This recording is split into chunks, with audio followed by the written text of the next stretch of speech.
Welcome to the Windows Computer and Technology channel, and well, there was an update for Microsoft Edge, as I was kind of expecting today.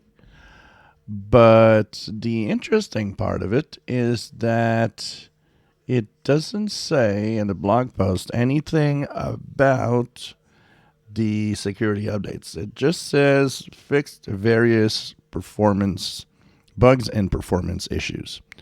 So I don't know if there will be another quick release for security updates or something, but two bug fixes.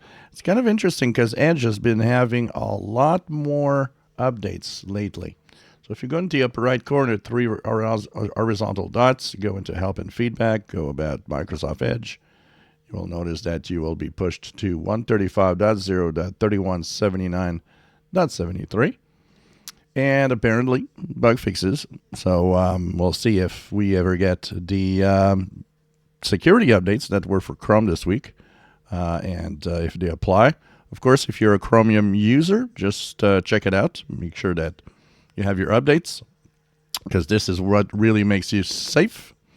And, well, we'll continue checking out what is applied and what is coming out for Edge on the different updates. If you enjoy my videos, please subscribe, give us a thumbs up. Thank you for watching.